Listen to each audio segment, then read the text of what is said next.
We lost our platoon! Oh, shoot! Are you serious? Did they seriously leave us to die? Oh my Not the first time with me! Yeah, so how's your leg? Oh, my leg's great. How could you tell? Oh, yeah. Wait, what was that? That better not be what I... Are you sure? Well, I'm not sure. Let's get away from it. Okay. Whatever it is. Okay. Shoot. What? It's What? getting What? closer. Yeah, it is. It's coming faster. Okay, let's go. Shoot! I hear it again. Let's go. Go.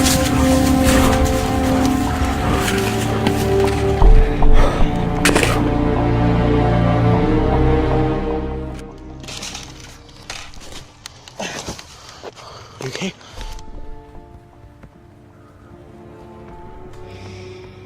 We'll ambush them.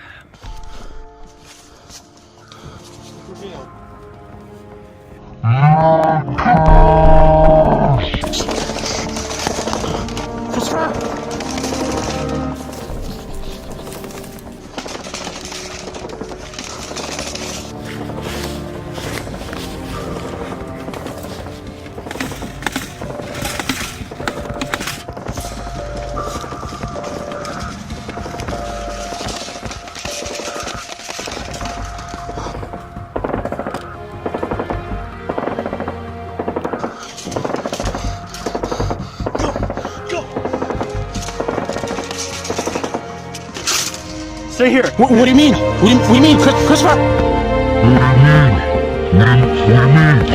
Christopher?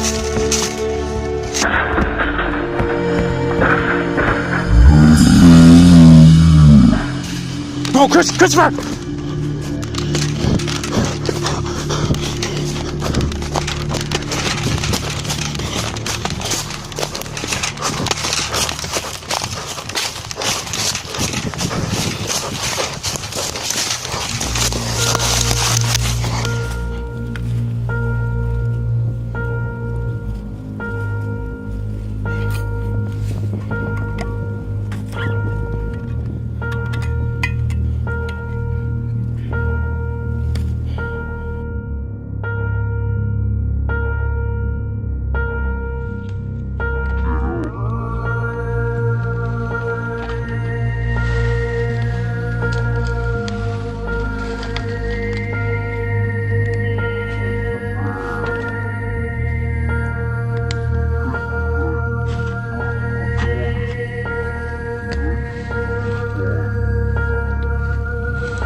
The Civil War was a gruesome period in American history, with countless lives lost during the warfare that ensued between the Union and Confederacy.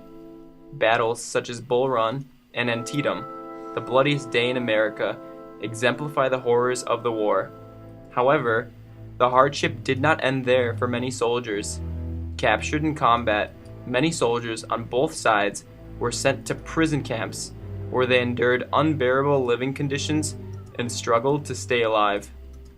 Of the hundreds of prison camps, two of the most famous were Andersonville Prison of Georgia and Elmira Prison of New York. These prisons will be used as the basis for this movie. Camp Sumter, which was commonly known as Andersonville, was made as a POW camp for the last around 15 months of the war, from 1864 to 1865.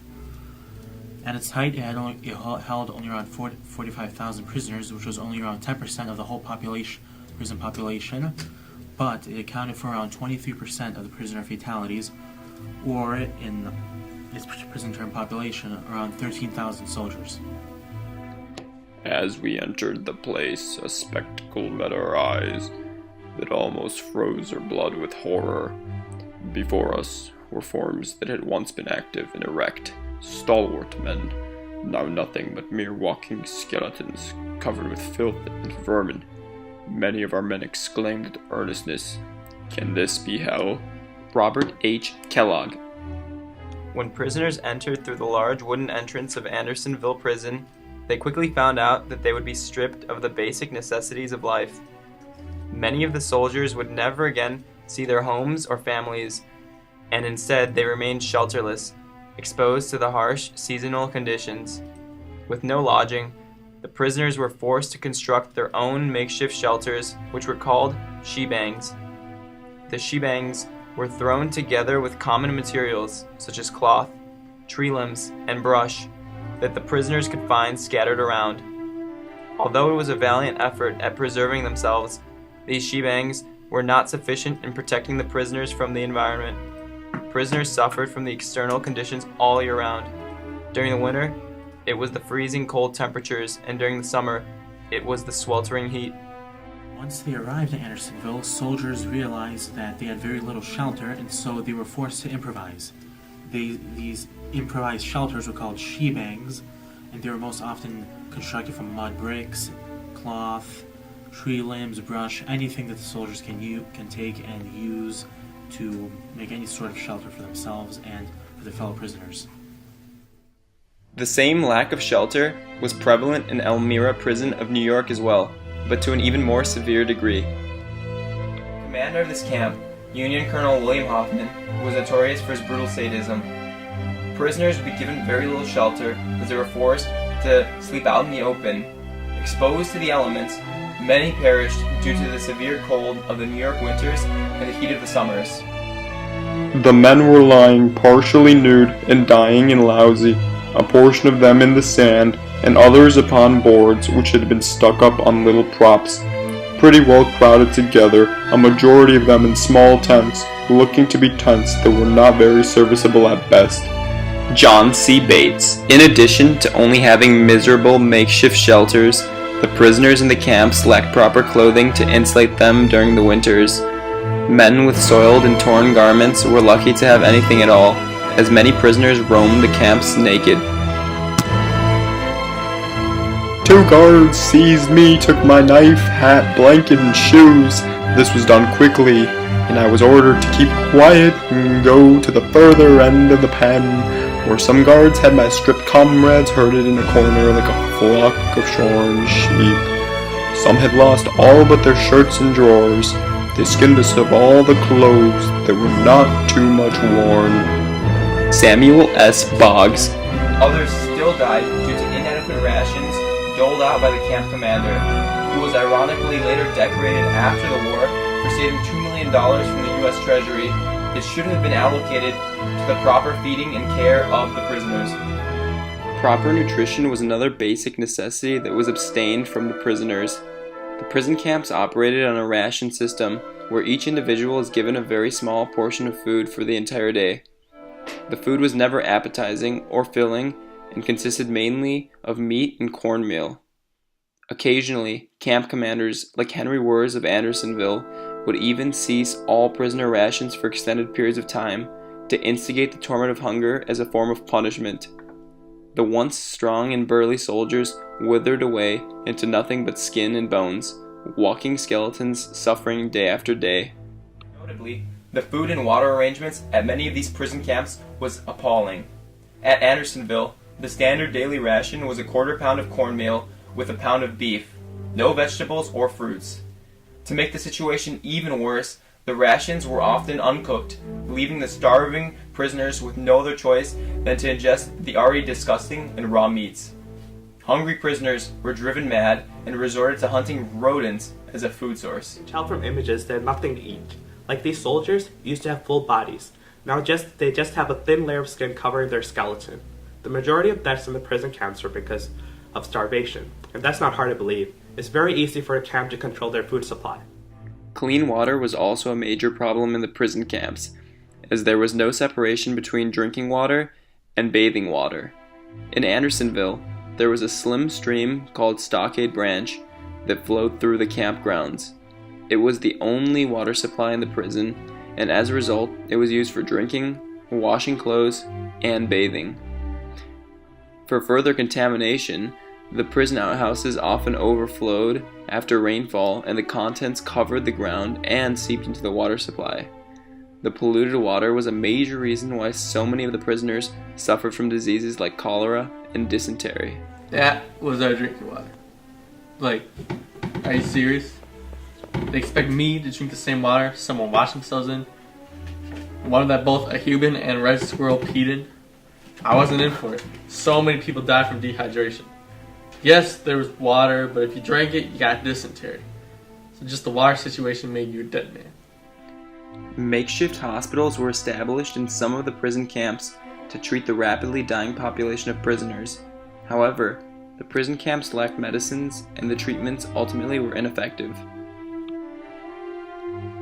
Upon going to the hospital, I went immediately to the ward to which I was assigned, and although I am not an oversensitive man, I must confess I was rather shocked at the appearance of things. I went round and examined all that were placed to my charge. That was the condition of the men. By and by, as I became familiarized with the condition of affairs, the impressions which were at first produced upon me wore off more or less. I became familiar with scenes of misery, and they did not affect me so much. John C. Bates. Although squalid conditions played a huge role in the prevalence of diseases, the most prominent factor was the sheer amounts of prisoners shoved into the camps. Overcrowding of the prisons was undeniable, especially after the system of parole and exchange of soldiers fell through between the Union and Confederacy. In the early years of the Civil War, between 1862 and 1863, the prisoner of war camps remained virtually unused, as captured soldiers were essentially released either on parole or for the exchange of higher-ranking officers. However, when this practice was abandoned by 1864, the need for the prison camps skyrocketed. This ultimately led to camps like Andersonville and Elmira, holding over 3 times the amount of men they were intended to hold. Well, initially, the large numbers of prisoners captured by both the North and South were taken and exchanged, and taken to large prisoner exchanges that occurred between 1862 and 1863. However, by 1864, these exchanges have largely evaporated, and during that time period, we see a significant increase in the prison population, the prison camp populations. In the north, there was Elmira, or Helmira as it was often called. This was a prison camp in upstate New York.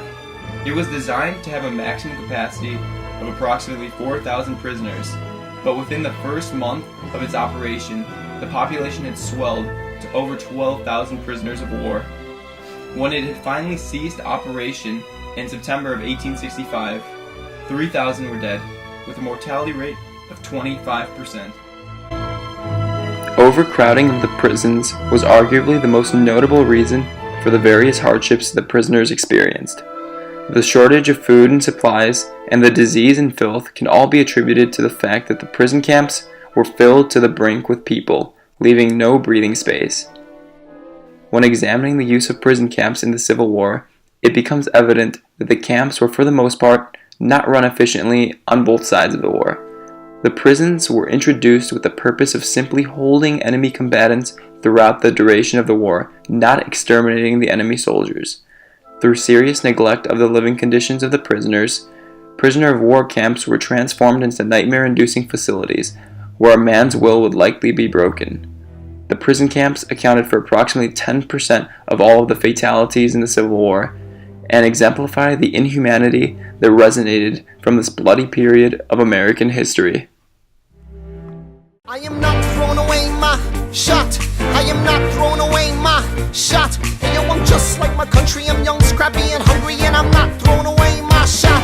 I'ma get a scholarship to King's College. I probably shouldn't brag, but dag, I'm amazed and astonished. The problem is I got a lot of brains but no polish. I gotta holler just to be heard with every word I drop knowledge. I'm a diamond in the rough, a shining piece of coal, trying to reach my goal. My power of speech unimpeachable. Only 19, but my mind is old.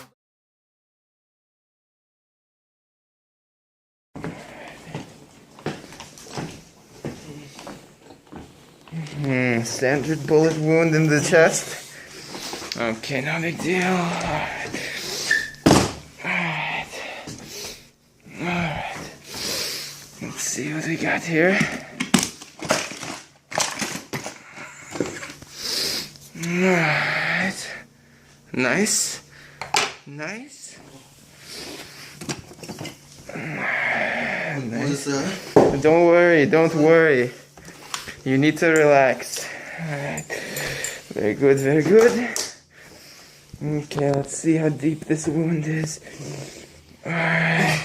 What the? Relax. Ooh, very deep. You just put your finger in my wound? Don't worry, everything will be fine. Okay.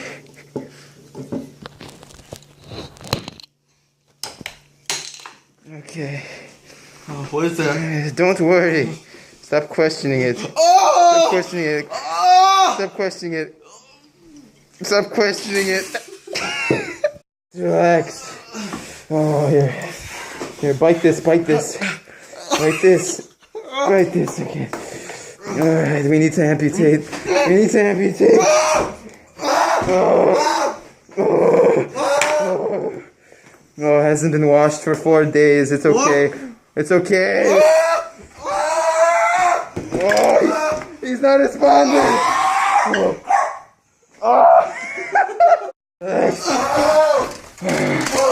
Patient needs to be put down.